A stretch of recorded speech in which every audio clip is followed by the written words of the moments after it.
নমস্কার দর্শক, আপনারা দেখছেন নিউজ হোয়াট অ্যাবাউট। আপনাদের সঙ্গে রয়েছে আমি শোভন। আমার সঙ্গে আজ আমরা পেয়ে গেছি হালিশহর পৌরসভার পৌর প্রধান শুভঙ্কর ঘোষকে। কারণ যদি দেখা যায়, রাজ্যের যে কটি পৌরসভা রয়েছে তার মধ্যে ভালো পারফরমেন্সের জন্য কিন্তু রাজ্যের মুখ্যমন্ত্রী মমতা বন্দ্যোপাধ্যায় থেকে সুনাম কিন্তু অর্জন করেছে ইতিমধ্যেই। সেই নিয়ে যে ব্যবস্থা, পানীয় জলের যে পরিষেবা, সেই নিয়ে কিন্তু তিনি বলেছেন, আশাবাদী ছিলেন যে শহরের যারা রয়েছেন তারা কিন্তু অল্প কয়েকদিনের মধ্যে সুফল পাবেন, সেই ফলও পেয়েছেন। এই যে সাফল্য, এই সাফল্য প্রসঙ্গে কি বলবেন প্রথমে? এটা বোর্ডের অ্যাচিভমেন্ট এবং মিউনিসিপ্যালিটির স্টাফরা নিষ্ঠার সঙ্গে কাজ করেছে। তার জন্য অ্যাচিভমেন্টটা হালিশহর পৌরসভা পেয়েছে। আগামী দিনে কি কি ভাবনা রয়েছে হালিশহরকে নিয়ে, যদি একটুখানি বলেন। তো দেখুন, হালিশহরে তো আমাদের ওয়াটার প্রজেক্টের ডিপিআরও স্যাংশন হয়ে গেছে। রাস্তাঘাটের কাজও আমরা প্রায় দুর্গাপুজোর আগেই প্রায় শেষ করে ফেলেছিলাম। তারপরেও কিছু কাজ বাকি ছিল, সেগুলো কাজ চলছে এখনো। এবং বেশ কিছু পেন্ডিং কাজ, যেমন হাজিনগর গেট কমপ্লিট হয়েছে, অরবিন্দ পার্ক সাজানো হয়েছে নতুন করে। এবং বিধায়ক সাহেবের যে ইচ্ছাগুলো ছিল আমরা সেগুলো শেষ করতে পেরেছি। অনেকগুলো হেলথ সেন্টারে কাজ চলছে। সব দিক দিয়ে ঠিকঠাকই কাজ চলছে, অসুবিধার কোনো ব্যাপার নেই। এবং যদি কোনো জায়গায় সমস্যা থাকে সেগুলো তো পাবলিক রেগুলারলি আসে, আমাদেরকে জানায়। আমরা চেষ্টা করি, যথাসাধ্য চেষ্টা করি সেগুলোকে সলিউশন করে দেওয়ার। আমাদের এখন যেটা সবচেয়ে বেশি, আমরা এমপি সাহেবকেও জানিয়েছি, এমএলএ সাহেবকেও জানিয়েছি, সেটা হচ্ছে গিয়ে আমাদের ঘাটগুলো মেরামত করে দেওয়ার জন্য। এবং বিধায়ক সাহেব দুদিন আগেই আমাদের থেকে চিঠি করিয়ে নিয়েছেন এবং তিনি আশ্বস্তও করেছেন পৌরসভাকে যে খুব তাড়াতাড়ি তিনি সরকারের সাথে কথা বলবেন, এমপি সাহেবের সাথে কথা বলবেন, যাতে ঘাটগুলো খুব তাড়াতাড়ি কাজ শুরু হয় তার ব্যবস্থা করে দেবেন।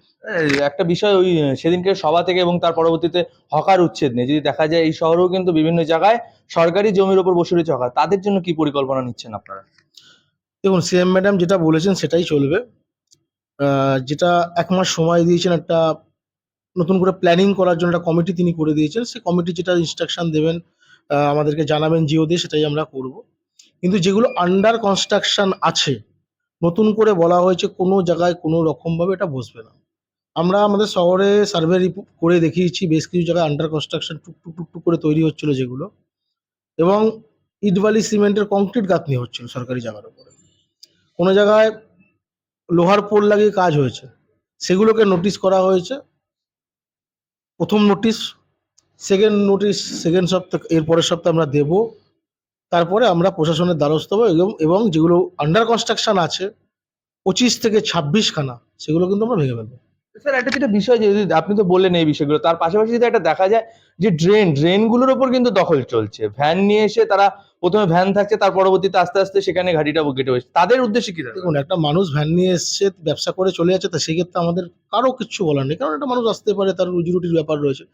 কিন্তু যেগুলো ইট বালি সিমেন্টের কংক্রিট গাঁথনি হচ্ছে, আমি আপনাদের মাধ্যমে অনুরোধ করব কাউকে না করতে।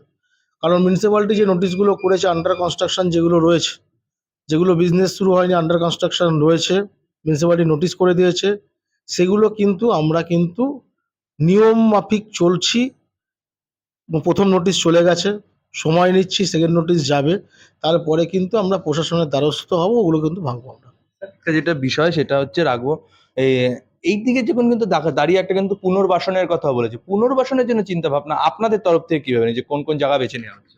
দেখুন, আমাদের সেরকম কোনো, যেগুলো যেখানে বসছে সেগুলোর ক্ষেত্রে ওরকম, যেগুলো যারা দোকানদারি করছে তাদেরকে আমরা কোনো ডিস্টার্ব করিনি, কোনো ডিস্টার্ব করতে যাচ্ছিও না। যারা, যেটা বললাম প্রথমে, যারা কনস্ট্রাকশন করছে, এখনো করছে, আজকের দিন দাঁড়িয়েও করছে, এরকম ২৫ থেকে ২৬ খানা জায়গার নাম আমাদের কাছে ছিল এবং সেগুলো সার্ভে করিয়ে বার করানো হয়েছিল, সেগুলোকে আমরা নোটিশ করেছি। এগুলোর ক্ষেত্রে আমাদের অবজেকশন আছে, যেহেতু সিএম ম্যাডাম বলে দিয়েছেন নতুন করে কোনো জায়গায় কোনো কিছু এরকম ইললিগাল কনস্ট্রাকশন হবে না, বসবে না, নতুন করে কোথাও কিছু হবে না। আমরা প্রথম টার্গেট আমাদের শহরে যেটা রেখেছি, নতুন করে কিছু বসতে দেওয়া হবে না। এবং যে সমস্ত জায়গায় এরকম রয়েছে, আমরা বেশ কিছু জায়গা দেখেছি, যেমন হাজিনগরে আপনার ৩ নম্বর গেটের পাশে দেখবেন রোডটাকে একদম ন্যারো করে ফেলা হয়েছে। তাদের ভেতরে দোকান আছে, আমাদের কাছে ব্যবসায়ী সমিতিরা চিঠি করেছে। তারা লিখেছে, এখানে ব্যবসায়ী সমিতি লিখেছে যে তাদের ভেতরে দোকান আছে।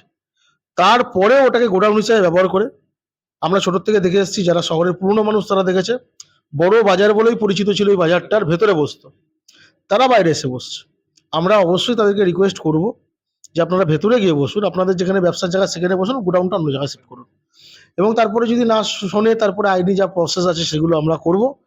কিন্তু বাকি শহরের আমাদের সেরকম কোনো জায়গায় খুব বেশি সমস্যা কিছু নেই। একটা জায়গা নিয়ে সমস্যা ছিল, সেটা তো আমরা অলরেডি ডেস্ট্রয়েড ভেঙে ফেলেছি।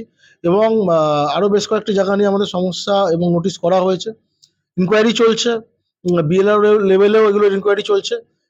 যথাসময় দেখতে পারবেন যেগুলো ইল্লিগালি এরকম টাইপের জিনিস রয়েছে, সরকার যেরকমভাবে বলবে হালিশহর পৌরসভা সেইভাবেই কাজটা করবে। জমি মাফিয়ার কথা কিন্তু বারংবার হালিশহর থেকে উঠে এসেছিল। আপনি দায়িত্ব নেওয়ার পর কিন্তু কড়া হাতে ব্যবস্থা নিয়েছেন। সেই জায়গায় দাঁড়িয়ে কিন্তু সিএমও বলেছেন কড়া হাতে ব্যবস্থা নিতে। সেই জায়গায় দাঁড়িয়ে যারা ভেতর ভেতর ভাবছে জমি মাফিয়া আবার দৌড়াতে শুরু করে, তাদের উদ্দেশ্যে কি বলবেন? হালিশহরের নাম এটা বদনামই হয়েছিল, সেটা হচ্ছে পুকুর ভরাটের ক্ষেত্রে। আমরা শুনেছিলাম এর আগেও, কিন্তু 1 বছরের মধ্যে কিন্তু আমরা 7খানা পুকুর প্রায় খুঁড়ে ফেলেছিলাম। সেই জায়গায় দাঁড়িয়ে যারা পুকুর খোঁড়ার ব্যাপারে চিন্তা ভাবনা করছিল তারা এখন গুটিয়েই আছে। আর যতবারই এরকম খবর আমাদের কাছে আসবে, হ্যাঁ হতে পারে, কারণ এটা লোল্যান্ড আছে, তারা বিএলআরওর কাছে গেছে, পারমিশন নিয়ে এসছে। আইন মাফিক মেনে চললে কোনো সমস্যা নেই, কিন্তু একটা কাগজ বাস্তু করে ফেলেছে, সেই কাগজটা আমরা দেখছি ছোট থেকে ওখানে আর কি পুকুর রয়েছে, সেটা যদি ফিল আপ করতে যায় যতবার করবে ততবার জেসিবি লাগবে। একদম, thank you. হুম। দেখুন, যেরকম কলকাতা শহরে জেসিবি চলছে, সেরকম এই শহরেও যদি কেউ পুকুর ভরাট করে বসতি তৈরি করার চিন্তা ভাবনা নেয়, সেখানেও কিন্তু জেসিবি চলার হুঁশিয়ারি কিন্তু দিয়ে দিলেন হালিশহর পৌরসভার পৌরপ্রধান শুভঙ্কর ঘোষ। আপনারা দেখতে থাকুন নিউজ হোয়াট অ্যাবাউট, সঙ্গে থাকুন, পাশে থাকুন। ক্যামেরায় আকাশ সিং এর সাথে শোভন, উত্তর 24 পরগনা।